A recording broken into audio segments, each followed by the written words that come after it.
Assalamualaikum warahmatullahi wabarakatuh. Sedulur Bantul, ketemu lagi dengan kami.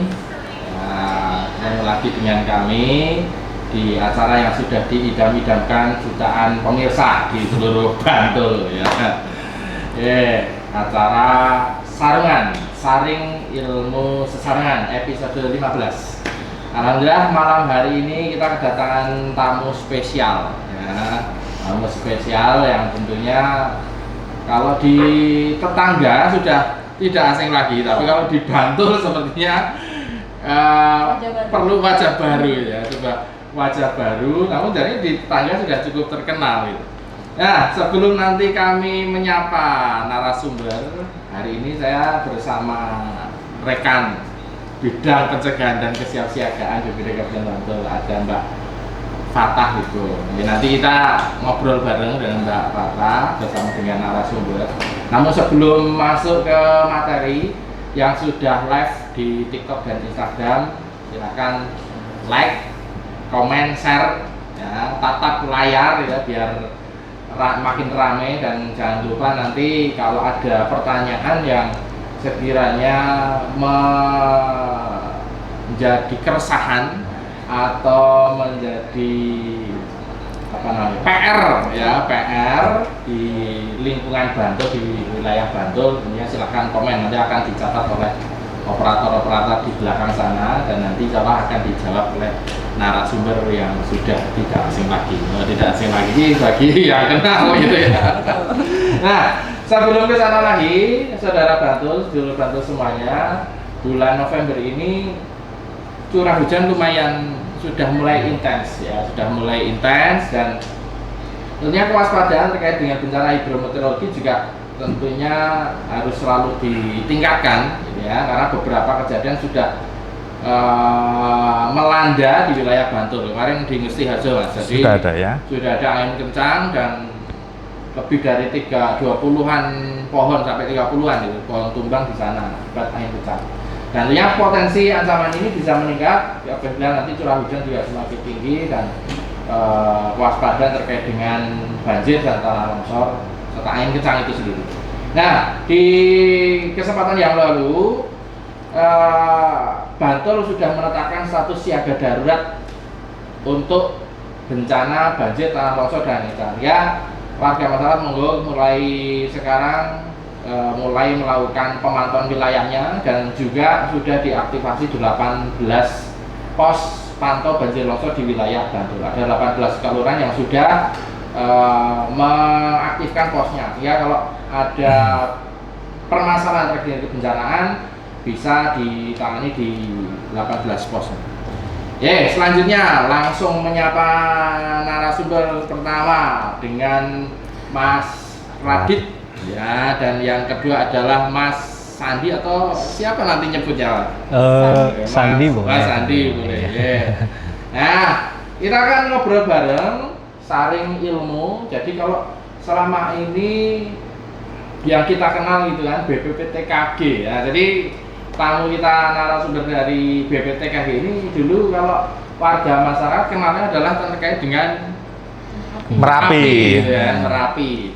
Tapi kok di Bantul saya dengar-dengar baru melakukan kajian tanah longsor, jadi hubungannya apa sih gitu ya? Nanti bisa dijelaskan. Namun sebelum kita masuk ke dalam materi, saya pemirsa itu tentunya ingin kenal dengan sosok-sosok yang sudah ada di Sarungan. Mungkin dari Mas Radit dulu. Ya, Assalamualaikum warahmatullahi wabarakatuh. Selamat malam pemirsa Sarungan ya, Saring Ilmu Sesarengan. Alhamdulillah ini saya udah dapat silaturahmi dari Bantul.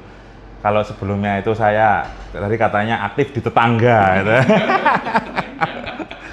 Nah, ini kami akhirnya bisa mendapatkan kesempatan untuk sini. Ini merupakan kehormatan bagi kami dari BPPTKG, atau kami bilangnya kalau BPPTKG sampai keselip-selip kepanjangan. Mendingan Badan Geologi gitu aja ya, lebih enak. Itu Badan Geologi Kementerian SDM itu lebih enak itu ya, seperti itu. inilah apa namanya, langsung ke perkenalan unit organisasi juga ya. Oh ya ya. Ya, kalau Badan Geologi itu ya, salah satu tugas fungsinya itu adalah melakukan mitigasi bencana geologi, yang dimana itu didapatkan mandat, yaitu adalah Pusat Vulkanologi dan Mitigasi Bencana yang kantornya ada di Bandung. Nah, kepanjangan tangannya yang ada di Jogja, yang di kantor BPPTKG ini, ada Badan Geologi ya. Nah, di BPPTKG ini memiliki tusi, salah satunya adalah penyelidikan kebencanaan geologi, di samping untuk memonitor Gunung Api Merapi, Pak. Mas Angga sama Bu Fatah lah. Di penyelidikan kebencanaan geologi ini sangat luas sekali jarak jangkaunya, atau mungkin cakupan wilayahnya ya. Bisa dari Aceh sampai Papua. Pusing ini. Tapi jumlah pegawainya cuma 7. Aduh, pusing ya. Yes. Ya, tapi nggak apa-apa, itu sudah amanah ya yang diamanatkan bagi kami. Salah satu yang tentu saja wajib itu adalah gunung api, ya layaknya tetangga yang sudah dapatkan itu. Kemudian juga ada gerakan tanah atau tanah longsor. Terus kemudian ada gempa bumi tsunami. Bahkan kedepannya ini kemungkinan akan diperluas, ada beberapa matra bencana yang lain, seperti likuifaksi, kemudian juga ada abrasi dan akresi yang untuk pantai yang ada di utara Jawa. Kemudian juga ada, kalau kita kenal sebagai beleduk, itu yang ada di utara, itu kita sebut sebagai semburan lumpur. Itu juga merupakan kedepannya nanti akan menjadi wewenang atau cakupan kerja dari Badan Geologi untuk memitigasi hal tersebut. Banyak sekali ya. Ya. Pas banget berarti ya, karena ternyata di Bantul itu ada semua loh. Jadi likuifaksi ini termasuk yang baru di kajian Bantul itu ada juga di Bantul ya. Terus abrasi itu juga iya. Jadi gelombang ini Bantul ya pas nanti kerjasamanya mulai sekarang gitu. Iya.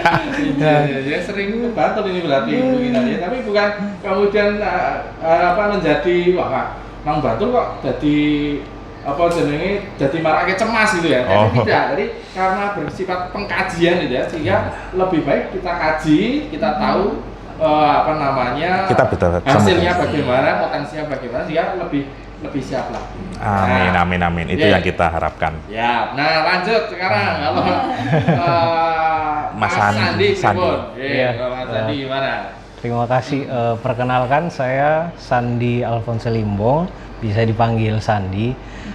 Saat ini saya masih menjadi CPNS di penyelidik bumi ahli pertama di BPPTKG. Jadi ya dalam acara ini terima kasih sudah diundang. Saya berkesempatan untuk bisa memberikan sosialisasi mengenai pentingnya publikasi yang menjadi salah satu agenda dalam tugas pelatihan dasar CPNS sekarang. Jadi nyambung. Iya. Jadi salah satu dalam agenda aktualisasinya diaktualisasikan dengan sosialisasi. Kebetulan dari pihak BPBD Bantul mengadakan podcast sarungan ini. Jadi alangkah baiknya bisa menjadi sarana juga untuk mensosialisasikan mengenai ini. Jadi pas juga ini ya. Jadi kita ulik juga bagaimana mensosialisasikan kebencanaan dengan kalau sekarang Gen Z gitu ya, tentang Gen Z gitu ya. Itu bagaimana supaya lebih mudah diterima dan memiliki awareness-nya tambah gitu ya. Jadi mungkin ada strateginya mungkin dengan Mas Andi. Ya, mungkin Mbak Fatah ada pertanyaan ke Mas Andi terkait dengan kajian yang dilakukan di Bantul, terutama terkait dengan gerakan tanah gitu ya. Karena kita memang musimnya ini agak mulai Mas. Jadi sudah mulai kemarin di Mangunan ya, di Muntuk itu sudah ada longsoran kecil. Baru beberapa kali hujan gitu ya, tapi sudah ada longsoran yang terjadi di Bantul. Nah, mungkin Mbak Fatah monggo udah di intro ya sama.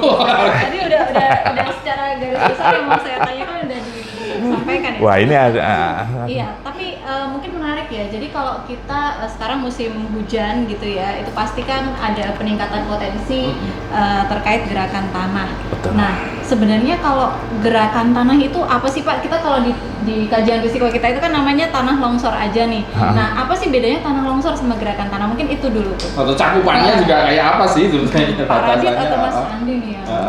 Oh, ya oke, ya, saya coba jelaskan, nanti bisa ditambahkan Pak Sandi ya, yang fresh from the oven ini ya. Kalau kita sudah lama, fresh from the oven, sudah mateng ini. Kalau kita bicara lagi ke gerakan tanah, kan dari namanya sudah ketahuannya gerakan tanah, berarti kan tanahnya ini bergerak. Lah, yang mengakibatkan tanah ini bergerak itu apa? Gravitasi, tarian gravitasi ya. Gravitasi itu mesti tidak serta-merta dia menarik atau menjadikannya dia longsor. Tapi ada faktor yang menyebabkan ikutannya, yang mengakibatkannya, yaitu apa? Aktivitas manusia dan aktivitas alam. Oke. Kalau aktivitas manusia bisa karena getaran, misalnya proyek, konstruksi, atau mungkin ledakan dari sesuatu, pipa gas yang meledak. Tapi kalau dari alam, nah ini Bantul ini punya banyak sekali ini faktor pemicunya ya.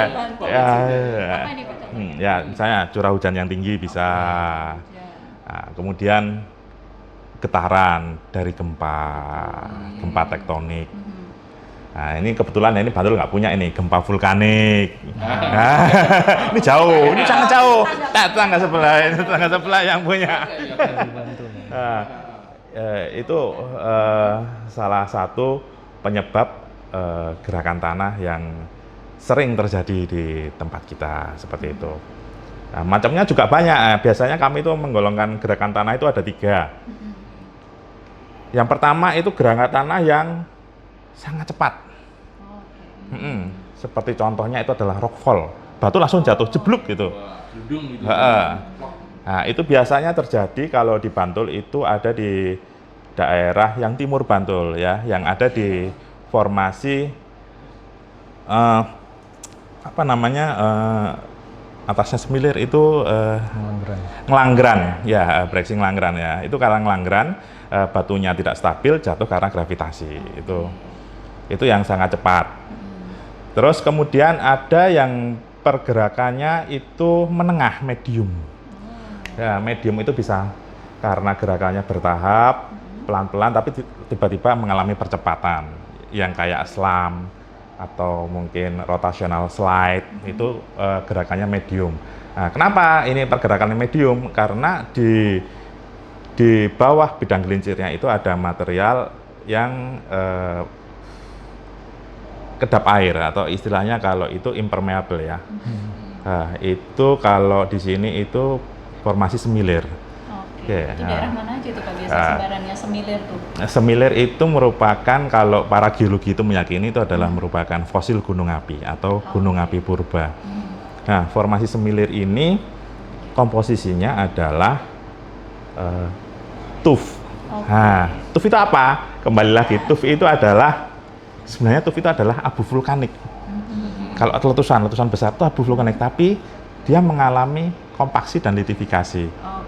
Wah, ini berat banget ini ya udah mengalami pemadatan lah, istilahnya menjadi batu ini istilahnya gitu. Kalau istilahnya menjadi batu ya. Sehingga tufi ini ketika terkena air akan licin.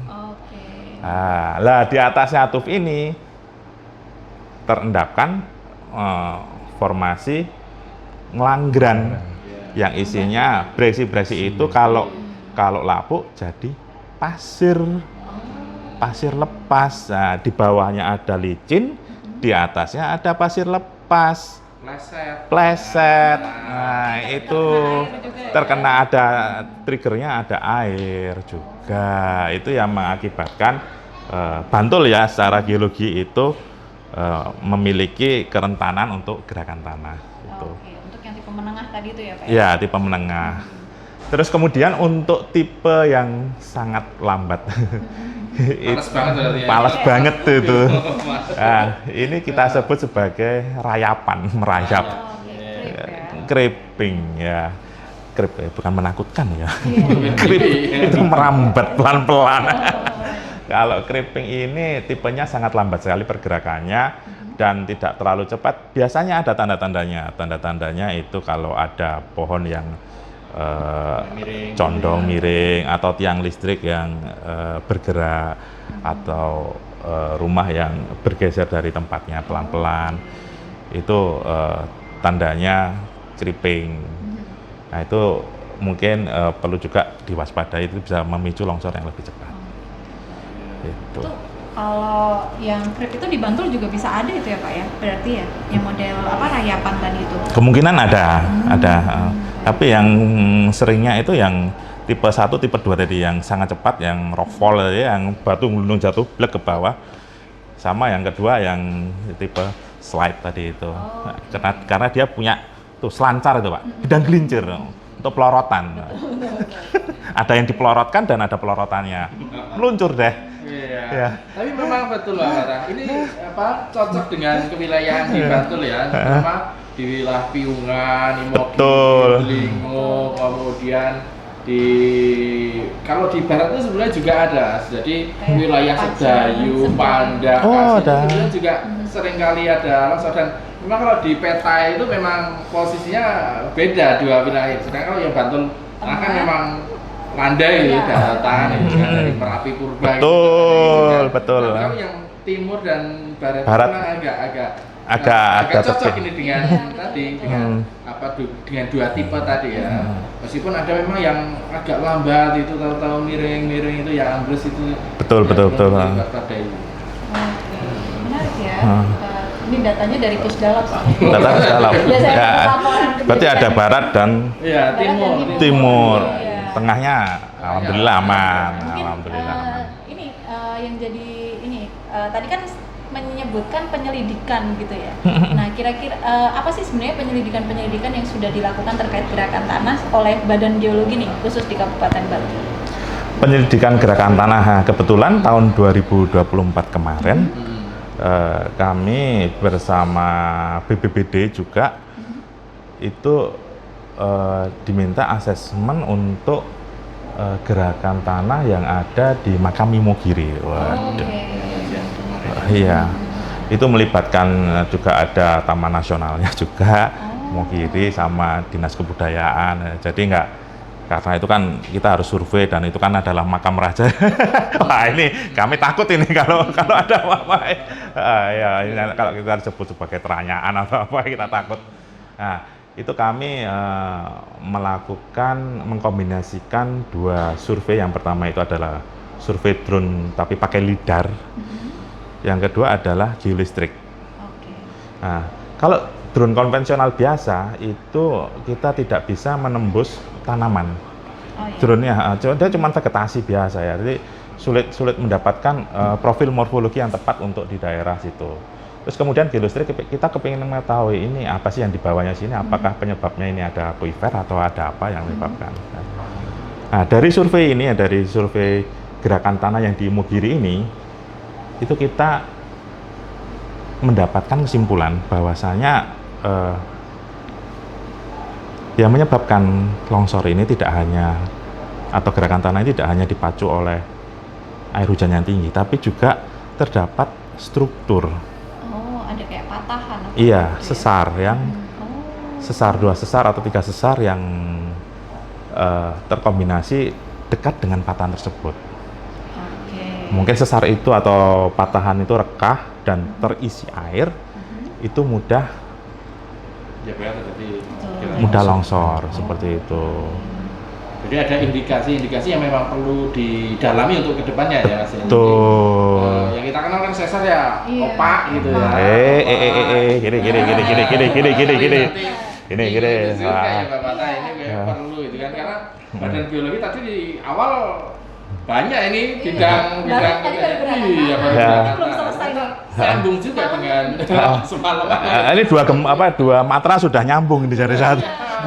Banyak sekali puzzle-nya di sini di Bantul sebenarnya. Ya, menarik banget karena tadi sudah menyebutkan sesar gitu ya. Nah, kita mungkin sekarang ganti nih, kita ngomongin tentang potensi gempa nih. Karena tadi udah gerakan tanah udah, terus ternyata Ada gerakan hubungannya. tanah bisa dipicu juga oleh adanya patahan-patahan itu. Betul. Kalau ini nih ya terkait potensi gempa nih. Betul. Ya. Kalau di Kabupaten Bantul sendiri selain sesar opak itu sebenarnya apakah ada sesar? Mungkin kita selama ini ngobrolin tentang sesar opak. Sesar gitu. opak, mungkin ada dari sesar Progo, ada sesar Mataram ya. gitu kan. Janjane pripun Ya. teman-teman geologi, memang sebetulnya sesar itu janjane banyak, cuman memang apakah belum terdeteksi semua yang baru dinamain. Ini suatu saat ada sesar Mas Ragit gitu ya. Ya boleh kalau temu ya. Mungkin boleh. Kalau boleh dinamai itu boleh. Ini yang jawab gantian Mas Andi juga boleh. Oh, iya. Kayak, mungkin apa sih kayak pernah nggak sih ada riset-riset gitu terkait sesar gitu ya yang sudah dilakukan oleh Badan Geologi, atau mungkin Mas Sandi punya pengalaman nih kayak gitu terkait mapping sesar gitu? Kalau untuk di Badan Geologi sendiri mungkin karena saya masih baru ya, jadi memang belum ada mengikuti langsung untuk kegiatan ini. Cuman seingat saya ada di Badan Geologi sendiri kami melakukan monitoring sesar opak itu dengan stasiun sesar opak. Ada stasiun sesar opak untuk menilai perbedaan dari koordinat dan menghitung perbedaan, jadi kemungkinan pergerakan seperti apa yang terjadi yang disebabkan oleh sesar opak itu sendiri. Karena pada dasarnya ya seperti yang kita tahu ya di pelajaran di sekolah kan, geografi IPS itu kita pasti sering dengar kalau Indonesia itu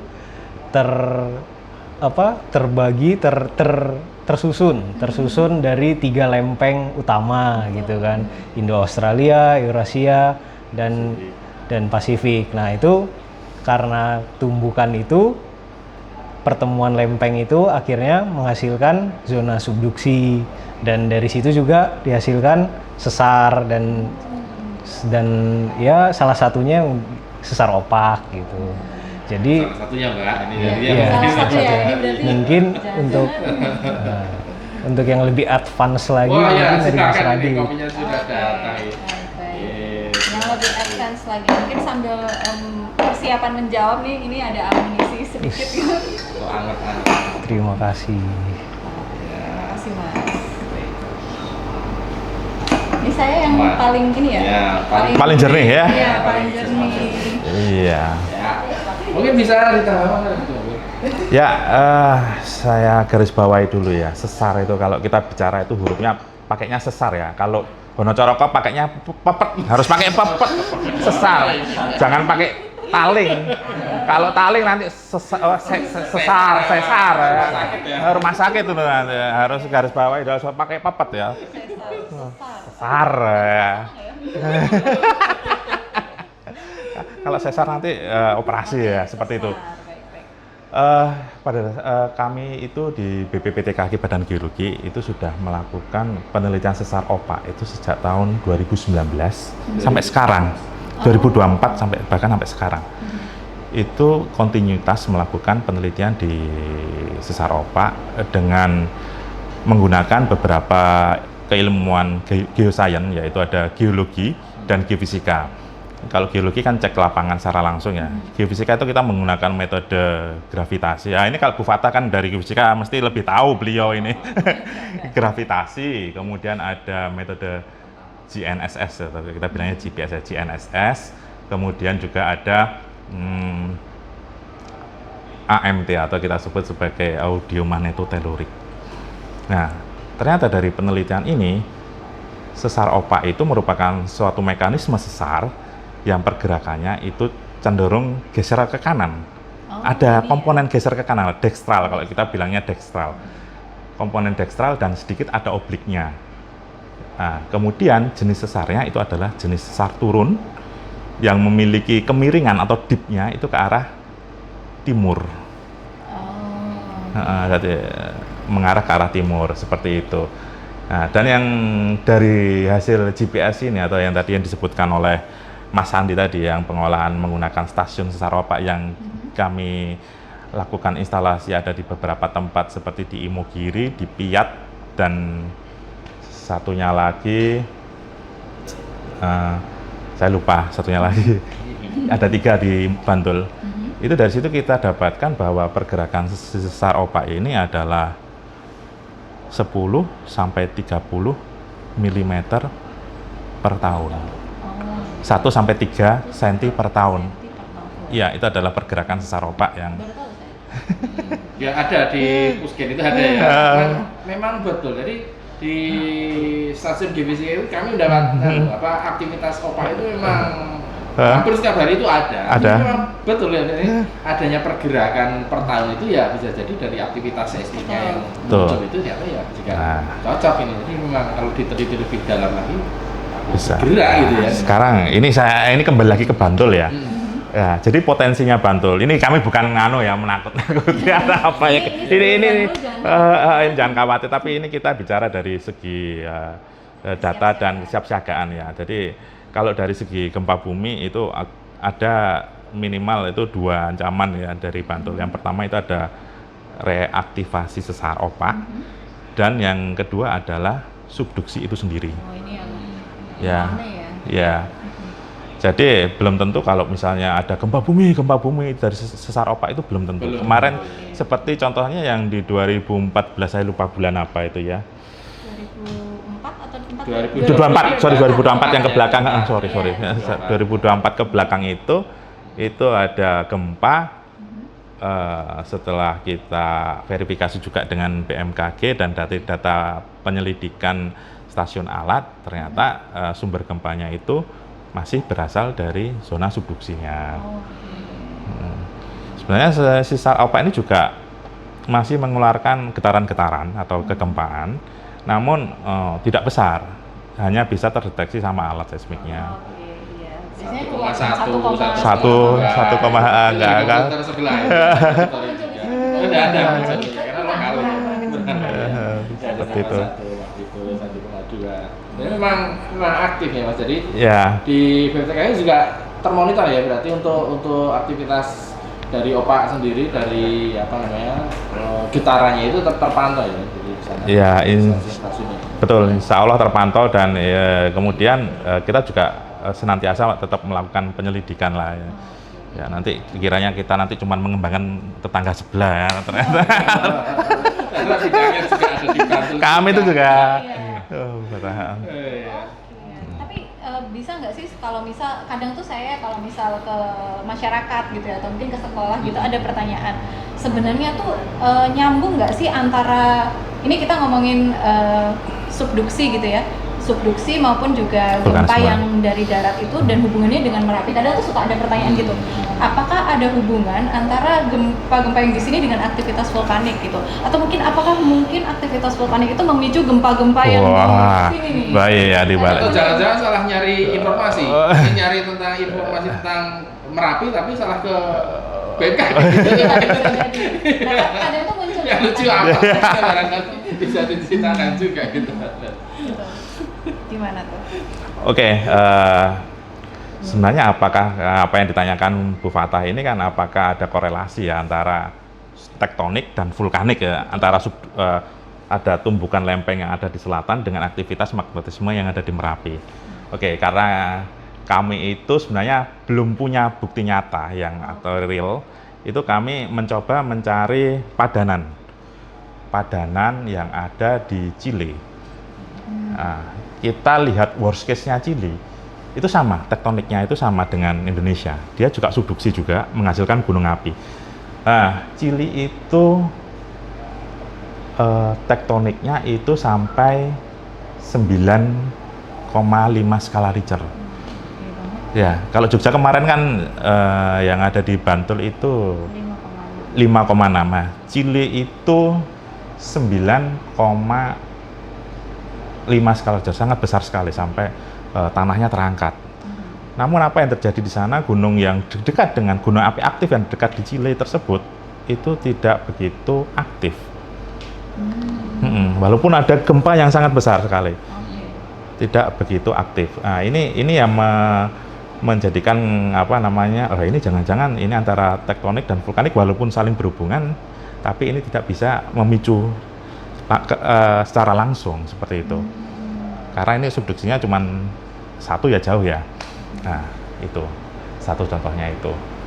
Dan kalau itu di Merapi diterapkan di Merapi itu kami anggap itu hampir sama antara Merapi sama Chili jauhnya. Nah, tapi kalau di Kepulauan Sulawesi, Sangita Laut itu beda kasus lagi. Oh, di sana juga ada subduksi. Double. Penyebaran ya. Ya, subduksinya ada 2. Oh, Sini iya. sama sini, tengahnya gunung api. Nah, apa yang berlaku di Chile sama di Merapi ini tidak berlaku bagi di subduksi di Sulawesi ya. Di Sulawesi sedikit saja ada guncangan, baik itu gempa bumi, itu gunung apinya bisa aktif.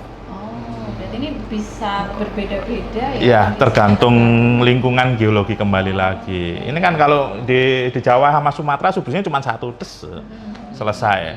Berbeda sama itu Sulawesi ya. Sulawesi itu subduksinya bisa sampai 2 sampai 3. Gayanya bisa sampai 3 kali. Ya luar biasa. Artinya setiap wilayah sebetulnya punya karakternya sendiri-sendiri juga. Betul. Jadi, ini kemudian perlu kita kenali, pahami, saudara-saudara semua, bahwa memang berbicara tentang longsor pun setiap tempat itu punya karakter berbatuan yang berbeda dengan wilayah yang lain. Gitu ya. Sehingga ini kemudian perlu kita sadari bersama bahwa ketika terjadi longsor di satu tempat tidak tentu akan sama dengan wilayah yang lain. Contohnya ketika Sijeruk, Banjarnegara longsoran itu kan berbeda dengan wilayah sini yang ternyata berbatuan yang masih ada kaitannya dengan endapan-endapan Merapi pada zaman dulu. Betul, seperti itu. Sehingga upaya mitigasi yang bisa dilakukan tentunya juga bisa jadi berbeda itu ya dengan wilayah lain. Nah, tentunya jangan lupa bantu semua tatap layar. Kalau mau komen silahkan mulai dicicil. Kira-kira akar takonokono BPTKG Badan Geologi saya cocok apa ya, jangan sampai salah nyari perakiran cuaca meskipun bisa menyajikan juga ya. Nah, ini monggo. Ya, saya sumberkan BMKG. Apa namanya, sapaan dari netizen yang sudah online di sana, monggo bisa dinikmati dulu. Nanti ke Mas Randi bicara tentang komunikasi, sosialisasi komunikasi itu tadi ya. Halo? Silakan. Saya juga mau ini. Bismillahirrahmanirrahim. Kopi. Wah, cespleng. Terang, alhamdulillah. Siapa yang bikin kopinya? Ya, ada dari coffee shop. Barista. Barber ki potong rambut. Barber. Enak, saya seruput lagi. Monggo. Jos. Nah, lanjut kita obrolannya Mbak Kata. Mau tanya-tanya apa lagi kira-kira, masih mengganjal. Tadi sudah ngobrolin tentang Gempa gerakan bumi, tanah gitu, longsor. Terus sudah ternyata nyambung juga dengan gempa bumi. Terus kalau likuifaksi dan abrasi kayaknya untuk yang besok-besok aja gitu ya, yang jangan sekarang ini. Oh, bisa 5 jam lah ya podcastnya. Kita pernah yang 2 ini karena kita punya Mas dari di Bantul itu ancaman untuk likuifaksi dan juga abrasi ada. Jadi yang likuifaksi ini termasuk baru ya Mbak. Jadi kajian terbaru itu ya ada itu likuifaksi, bahkan mungkin data-datanya juga diambilkan dari Badan Geologi ataupun dari yang terkait dengan data. Jadi ada, tapi ini kita simpan dulu. Nah, berbicara tentang gerakan tanah longsor ataupun gempa bumi, tentunya ada upaya mitigasi yang bisa dilakukan. Bahkan kalau dikaitkan dengan bidangnya Mas Andi ini terkait dengan komunikasi, ini bagaimana sih strategi yang kekinian gitu ya, yang kekinian sekiranya bisa memudahkan masyarakat untuk menerima, mencari informasi kira-kira kinten kepripun. Iya. Yang bisa dilakukan. Jadi memang sebelum masuk ke situ kan yang namanya publikasi dan diseminasi informasi itu penting untuk mitigasi bencana geologi kan. Jadi yang sudah dilakukan sejauh ini di BPPTKG itu untuk mengenai kebencanaan gerakan tanah dan gempa bumi itu bisa dilihat dalam portal MBG, langsung bisa di Bukan. Wah, ini ngeri ini. Coba disosial. Portal MBG itu mitigasi bencana geologi dari Beda lah, beda ya, itu dari Badan Geologi. Itu bisa diakses di vsi.esdm.go.id. Di situ langsung sudah ditampilkan seperti daerah-daerah mana saja sih yang punya kerentanan gerakan tanah yang tinggi, yang sedang, seperti di daerah Bantul yang tadi sudah disebutkan, di daerah timur dari Bantul yang daerah dataran tinggi dan perbukitan seperti itu. Kemudian untuk gempa bumi juga ada peta zonasinya gitu. Jadi memang untuk publikasinya sejauh ini di portal MBG itu begitu. Nah, kalau untuk selain itu, kalau itu kan untuk ke masyarakat ya, untuk ke masyarakat. Mungkin kalau misalnya untuk yang berhubungan dengan penelitian atau berhubungan dengan akademisi, bisa dilakukan dengan publikasi ilmiah dalam bentuk makalah atau paper, di mana alasan juga awalnya saya mengangkat ini untuk menjadi tema aktualisasi pelatihan dasar itu karena di BPPTKG seperti banyak penelitian yang dilakukan yang sebenarnya itu penting dan bisa bernilai lebih lah untuk peneliti, untuk akademisi, tapi tidak ada output atau luaran dalam bentuk itu paper gitu. Dan seperti yang di awal tadi kan BPPTKG itu concernnya sepertinya ke arah gunung api gitu kan. Jadi orang taunya mungkin seperti itu gitu. Mungkin dengan publikasi ilmiah ini juga bisa meningkatkan kredibilitas dan akuntabilitas tentang gerakan tanah dan gempa bumi juga.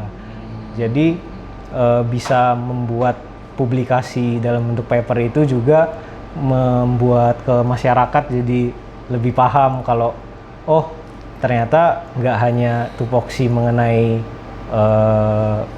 bencana gunung api, gunung Merapi, tapi tentang gerakan tanah dan gempa bumi juga gitu. Jadi kurang lebih seperti itu. Kalau misalkan untuk publikasi yang saya buat sendiri yang menjadi tugas juga, ini ada salah satunya publikasi dalam bentuk buletin tentang kebencanaan yang dilakukan, mitigasi kebencanaannya, tanggap darurat kemarin ya Mas. Tanggap darurat. Nah, di Imogiri kemarin. Iya. Yang Imogiri ya? Iya. Iya, yang Imogiri.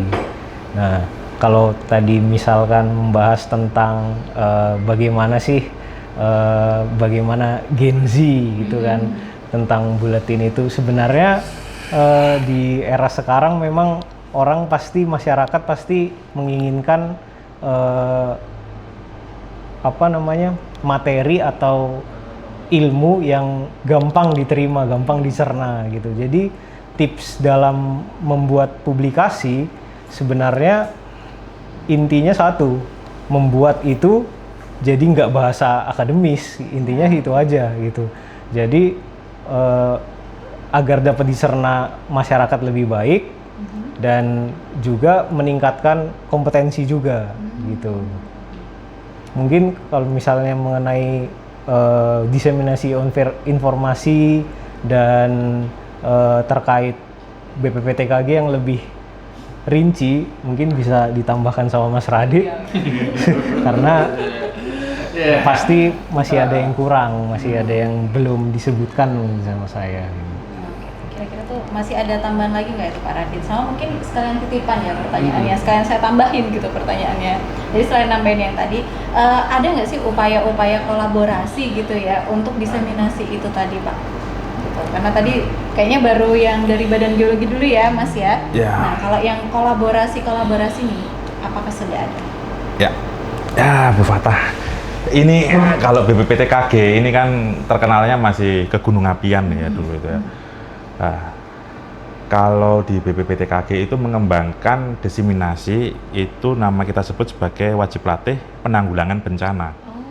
Kayaknya baru jalan ya ini? Ya, kok tahu ya? Seperti yang ada Statusnya.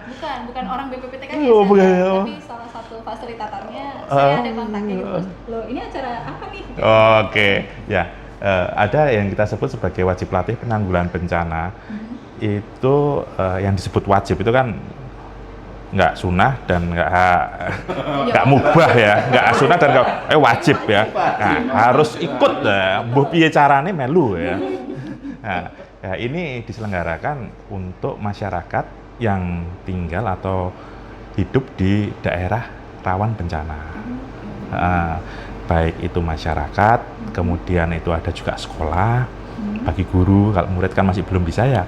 Kemudian pelaku wisata. Kadang orangnya udah tahu ya, tapi kalau orang yang berwisata atau pendatang itu kita sulit untuk memahami di mana evakuasinya, jalurnya itu seperti apa. Nah, kebetulan WLPB ini saat ini masih dikembangkan di gunung api prototipenya. Nah, menanggapi tadi pertanyaan Bu Fatah, adakah peluang kolaborasi? Ya, ditunggu gayung bersambutnya Bu Fatah.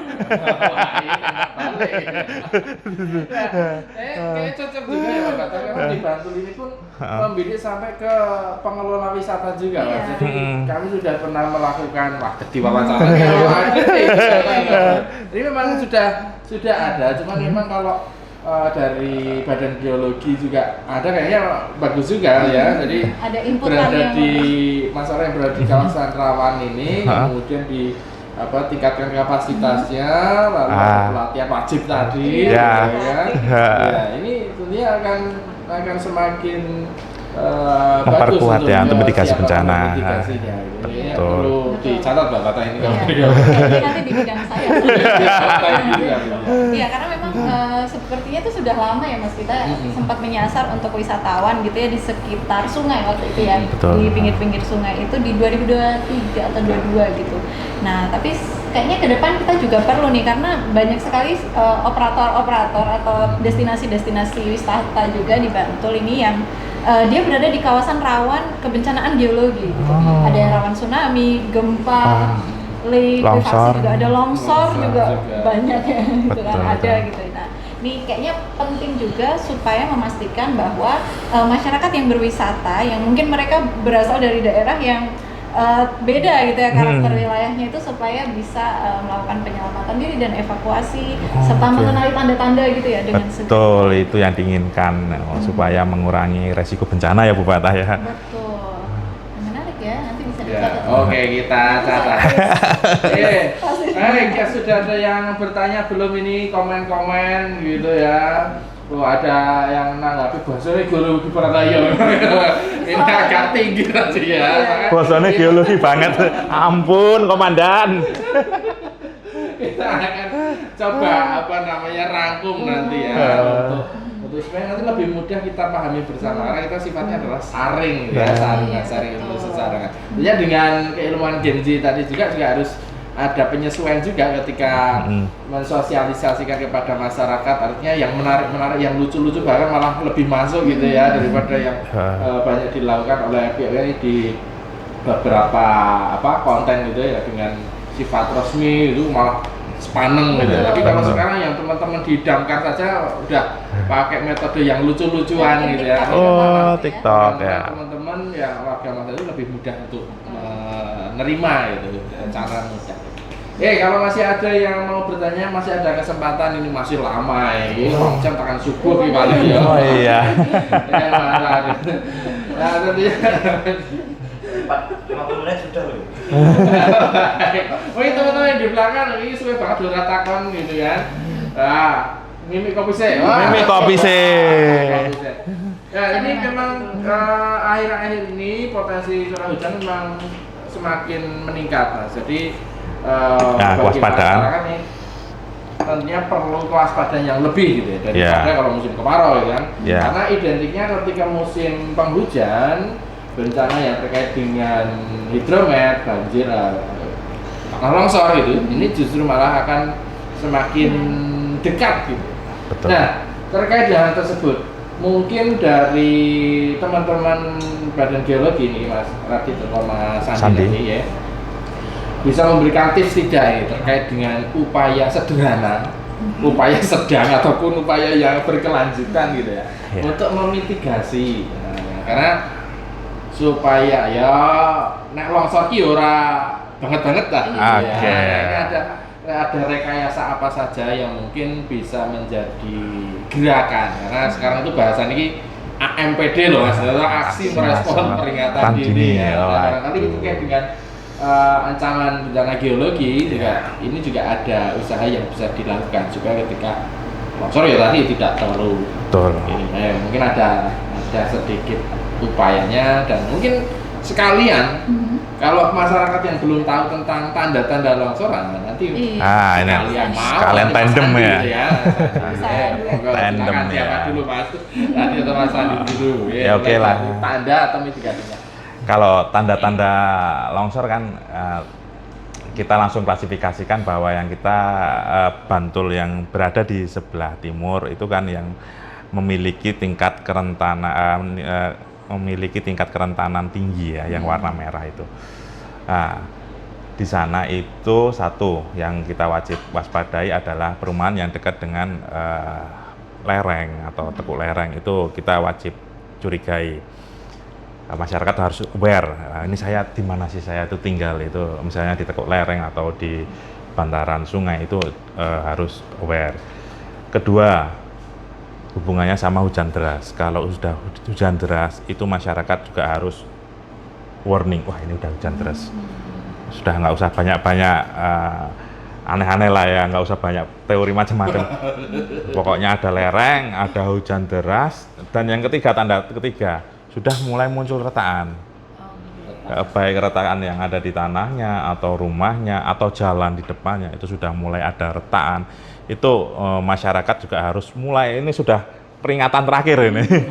Ibarat kata udah wasit sudah mau, awas kita kartu abang gue masalah. Nah, ini masyarakat sudah mulai aware. Baik itu nanti sudah retakan, bahkan kalau itu rumah atau jendelanya itu sudah ditutup, itu sudah nggak bisa, sudah berderit kencang, itu masyarakat sudah mulai aware. Itu mungkin tanda yang masyarakat awam bisa pahami. Udah dari situ dulu aja. Ada rumahnya di lereng, hujan deras, sudah muncul retakan. Bagian rumah atau struktur rumah sudah mulai bukan karena bukan karena seret. Sudah ada konstruksinya sudah mulai geser, itu seperti itu. Mungkin untuk penanggulangan Mas Sandi mau nambahkan gimana untuk mungkin secara umum mungkin kurang lebih seperti di daerah itu mungkin perkebunannya dibikin terasering atau terus kemudian membangun dinding penahan untuk mengantisipasi terjadinya longsor. Dan kalau misalnya dimungkinkan dan pasti lah ya harus melakukan penghijauan sih sebenarnya. Kan sekarang itu bisa dibilang di mana-mana lagi membangun banyak. Nah, itu mesti dilihat kondisi daerahnya, penilaian kerentanan gerakan tanahnya, penilaian terhadap bahayanya seperti apa, kawasan rawan bencananya seperti apa, dari mungkin kurang lebih hal-hal yang umum seperti itu untuk dan kayaknya ini ya Pak, pemilihan tanaman untuk vegetasi juga kayaknya perlu dikonsultasikan. Itu betul. Tidak semua jenis tanah atau lereng seperti apa itu misalnya vegetasinya yang seperti apa? Iya, vegetasinya mungkin bisa lebih ke arah yang pohon-pohon atau tumbuhan-tumbuhan yang berakar panjang, berakarnya itu dalam gitu. Jadi bukan tumbuhan-tumbuhan yang gampang malah ketika terjadi longsor malah terbawa. tambah berat gitu Iya, ya. malah menjadi terbawa memang massa. ini perlu digelurakan lagi ya dulu penghijauan gitu ya. Iya. Karena kalau nggak ada gerakan semacam itu, tapi Iya. ini memang perlu kita siapkan juga karena beberapa tempat di tempat kita gitu di Bantul ya. Yang misalkan kayak dulu ada wet sono keling gitu kan mahal-mahal dulu Iya. tidak laku terus jadi laku larang gitu kan. Nah, ini kan juga perlu dikaji juga gitu kan, jangan sampai nanti nanam yang Tambah menjadi pemberat, menjadi bidang longsor. Longsor. Padahal kayak kemarin sempat muncul vetiver itu justru malah rumput kecil yang akarnya dalam gitu kan. Dalam, Barangkali, ya, bisa menjadi pilihan-pilihan ya terkait dengan mitigasi. Dan tentunya nih ada pertanyaan, sudah ada dua pertanyaan yang wajib jawab, nah ini wajib jawab rasional gitu kan. Yang pertama, ya tadi ke kontak layanan ya, kontak layanan atau nomor yang bisa dihubungi. Maksudnya ketika ada tanah longsor atau mungkin ada gerakan tanggap darurat gitu ya. Darurat. Ini apakah bisa BPTKG untuk atau Badan Geologi melakukan pengkajian lebih dalam mungkin itu ya. Jadi ketika ada masyarakat kemudian menghubungi ke kontak mana sih yang kemudian perlu dihubungkan, atau mungkin malah pengen sosialisasi juga, wis ora cukup mungkin kalau sarungan. Masa nggak datang ke tempat saya? Ke tempat saya gitu misalkan. Nah, ini mau gimana? Oke. Siap ya.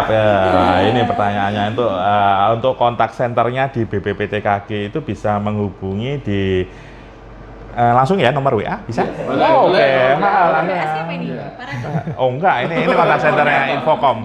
Oh iya. 0812 Oke, 0812. 8795 1568.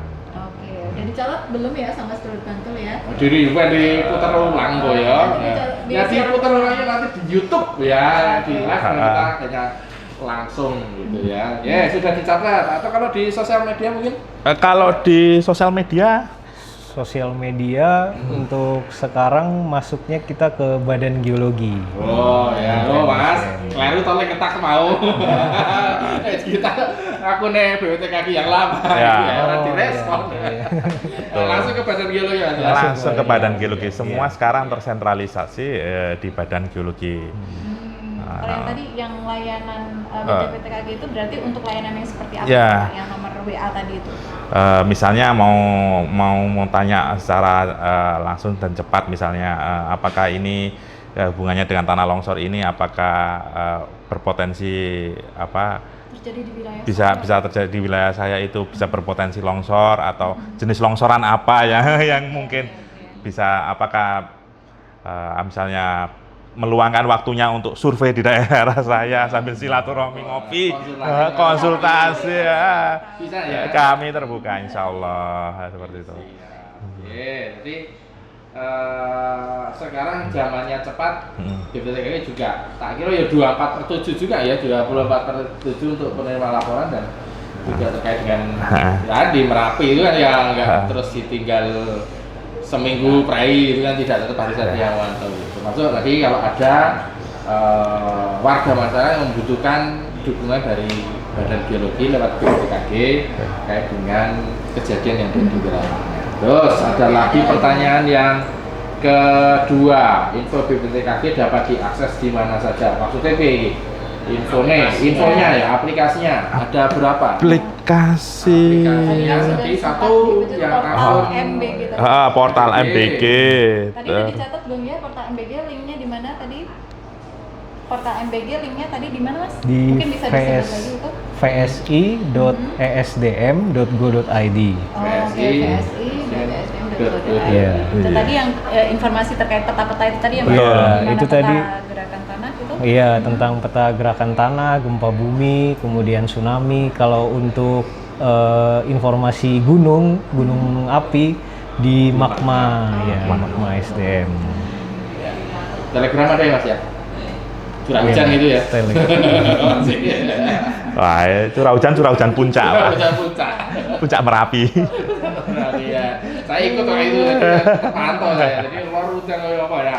Jadi silakan seluruh bantu semua yang sudah tatap layar, yang sudah komen-komen, sudah like gitu ya. Jadi mau dicatat ini nomor sosial media yang bisa diakses gitu terkait dengan kegeologian gitu ya. Jadi monggo ini dimanfaatkan akses tak terbatas sebenarnya, asalkan ada pulsanya atau wifi ini gitu ya, akses tak terbatas silakan bisa bahkan ketika tadi ada kejadian di wilayah sekedar konsultasi, monggo sosialisasi ke tempat kami, sarungan ora cukup sejam gitu kan, tak undang sisa nah monggo, jadi boleh bersurat atau menghubungi lewat kontak dulu ya, disusul dengan persyaratan, jadi monggo sekalian.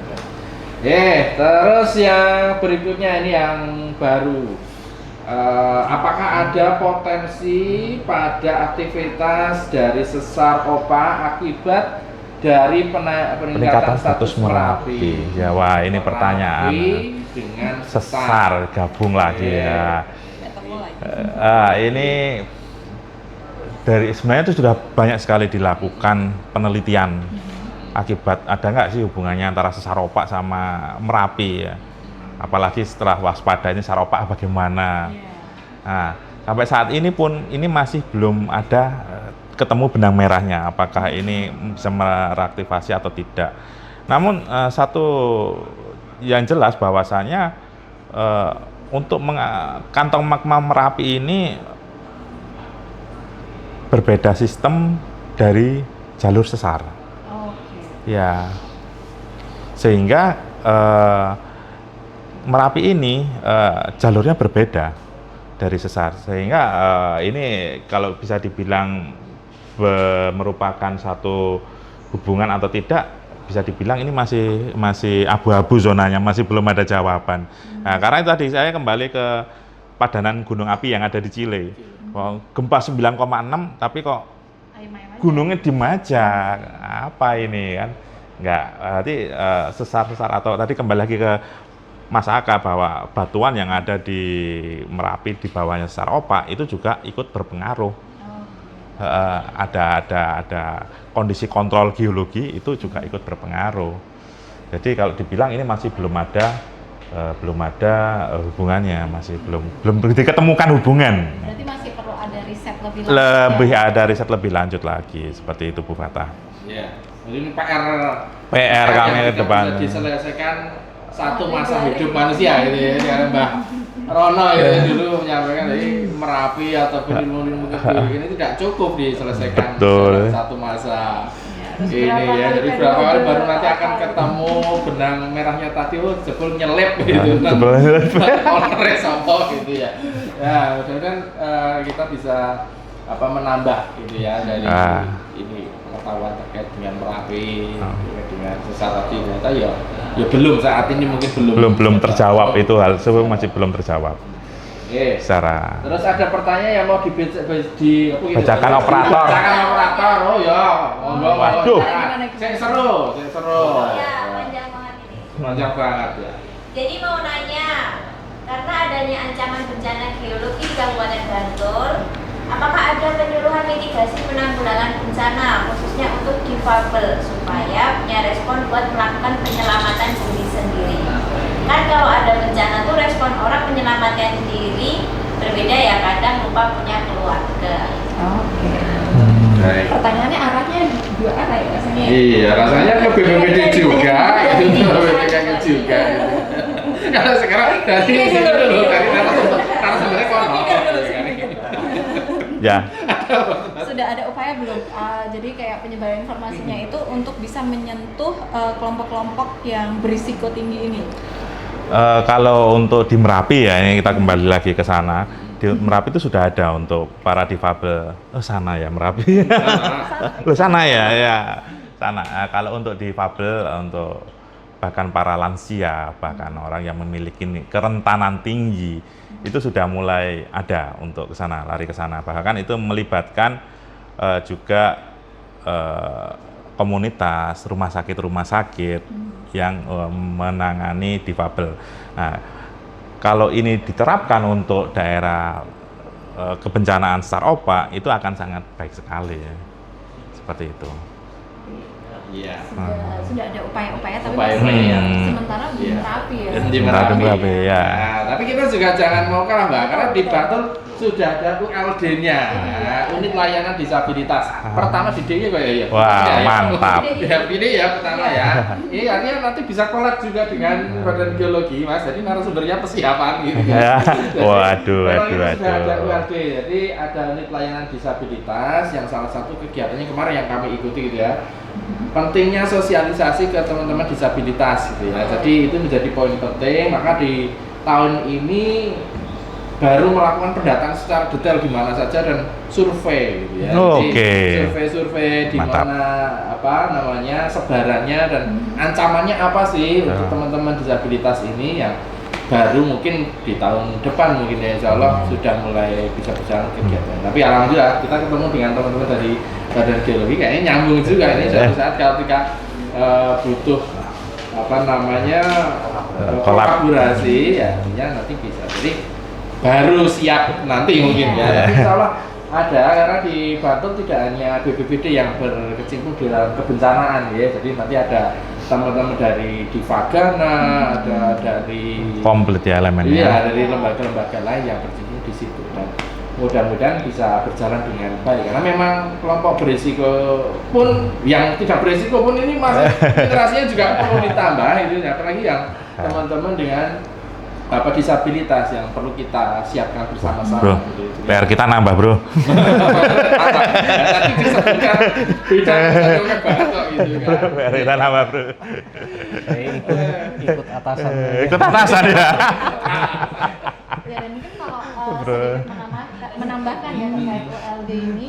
Nah sebenarnya sekarang ULD pun juga sedang berproses untuk mengembangkan. Jadi kalau buat informasi ya, buat informasi teman-teman di BPPTKG gitu ya, kami juga ada namanya gerakan Sitatan. Gerakan Oh, Sitatan. Ya, Siap iya, Tanggap. Oh, gerakan mantap. siap tanggap tangguh gitu.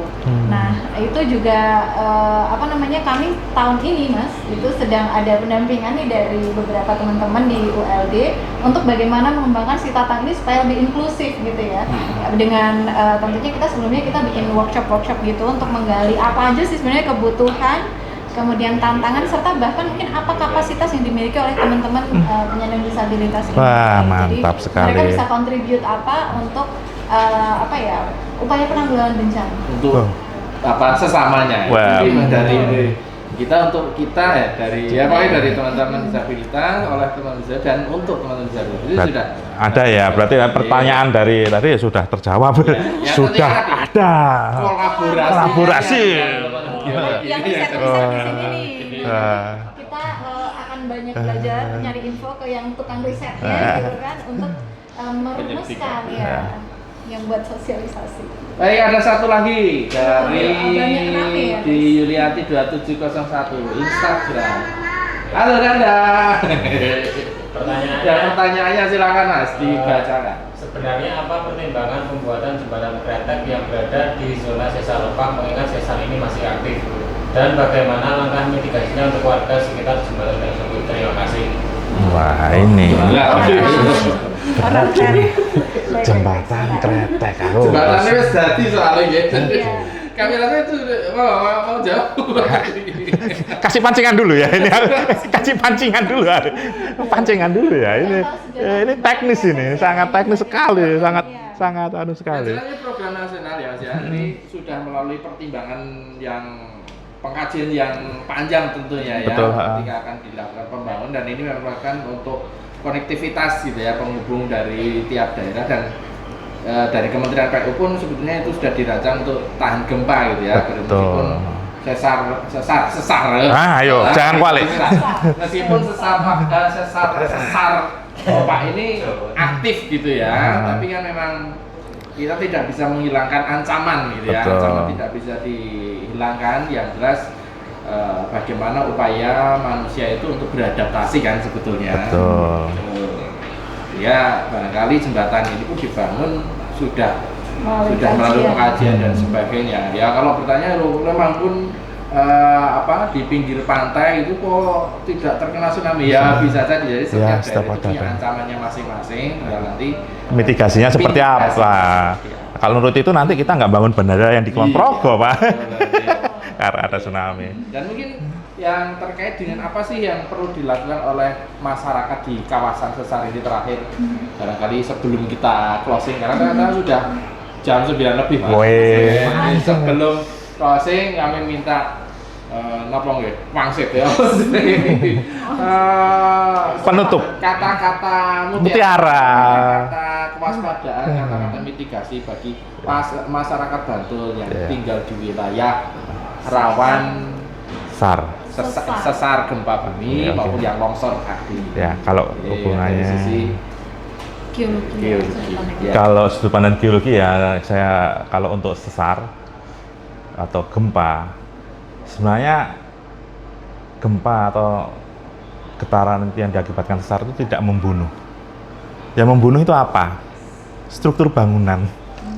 Nah, sekarang bagaimana masyarakat itu sadar kalau bagaimana masyarakat itu aware terhadap struktur bangunan yang aman dan tahan dari gempa.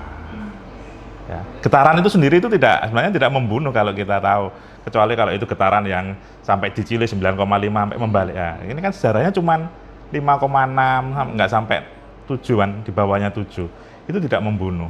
Yang membunuh adalah struktur bangunan. Bagaimana cara membangun atau konstruksi teknik bangunan tahan gempa. Seperti itu. Kalau hubungannya dengan gempa, mungkin yang tanah longsor ada tambahan dari Mas Andi, gimana masyarakat harus bertindak? Kurang lebih sebenarnya kan pada dasarnya yang namanya bencana itu terjadi apabila ada korban. Jadi longsor atau gerakan tanah itu terjadi bakalan tetap ada gitu, fenomena alam gitu. Jadi memang ketika itu dikatakan bencana adalah ketika menimbulkan korban jiwa. Nah, bagaimana cara meminimalisir korban jiwanya? Seperti yang disebutkan tadi dengan mitigasi, salah satunya adalah bisa dengan edukasi masyarakat mengenai daerah seperti apa sih yang rentan dan seperti apa yang harus dilakukan ketika terjadi gerakan tanah, daerah-daerah yang aman di mana saja, evakuasi kemana gitu, kurang lebih seperti itu. Sosialisasi dan Sosialisasi dan Sosialisasi terus digencarkan. Ya, ini bidangnya Mbak Fatah jadi Jadi contohnya banyak PR. Ya, banyak. Ya, terima kasih sedulur Bantul. Jadi tak terasa waktu akan memisahkan kita untuk sesaat dan mungkin kita akan bertemu di lain kesempatan ya. Alhamdulillah yang luar biasa 1 jam penuh penuh informasi dan mudah-mudahan bermanfaat untuk sedulur Bantul semua yang sudah tatap layar, yang sudah kirim gift oleh paus ora iki dina iki. Gorengan ya. Gorengan. Terima kasih yang sudah stay tune dari awal hingga akhir selama kurang lebih 1 jam. Kita masih ada narasumber lagi di episode selanjutnya. Jangan sampai kelewatan gitu ya. Dan kami ucapkan terima kasih kepada teman-teman dari Terima kasih Kak Bu Fatah dan Mas Sandi sudah hadir memenuhi undangan kami untuk berkontribusi dan membangun chemistry untuk ke depan bersama dengan BPBD Bantul. Dan terima kasih kepada seluruh kru yang bertugas yang ada di belakang sana. 200 berapa ini kru? 1000 masyarakat yang menyaksikan. Terima kasih ya. banyak juga ya 1000 ya. Moga-moga ya. Dan sampai jumpa pada sarungan episode selanjutnya insya Allah. Selamat malam, selamat beraktivitas bersama keluarga. Assalamualaikum warahmatullahi wabarakatuh. Waalaikumsalam.